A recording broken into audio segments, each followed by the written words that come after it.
ko na yung hinihiling mo. Ano ba ang pinaplano mo, Dorfina?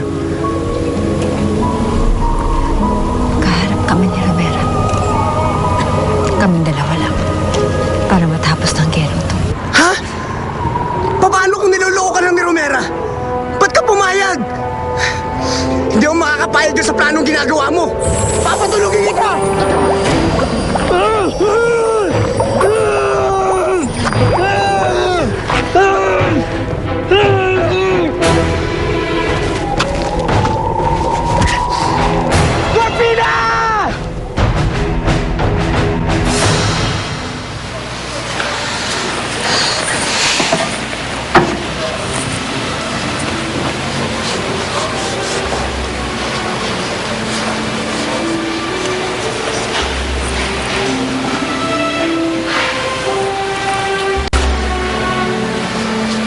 Oh, kalilinis mo lang ito kahapon, ililinis mo na naman.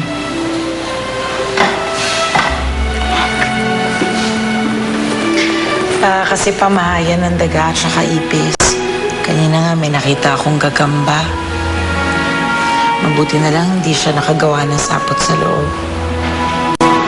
Baka nga kailangan silipin ko na ito at baka meron akong kailangan kumpunihin. Pardo, kailan kaya uuwi sa atin ang ating anak? Malapit na.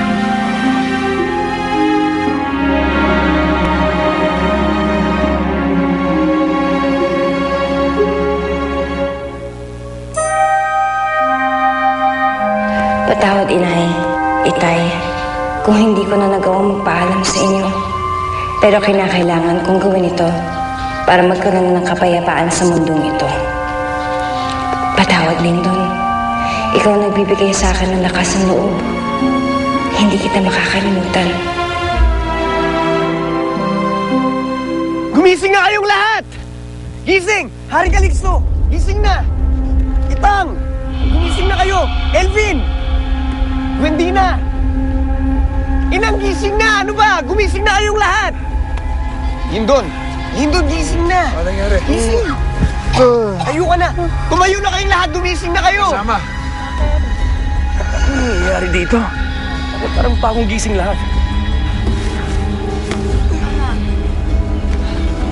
Para talaga kayong nakatulog. Kasi, pinatulog ko talaga kayo! Pambihira ka, anak. Bakit mo naman ginawa yun?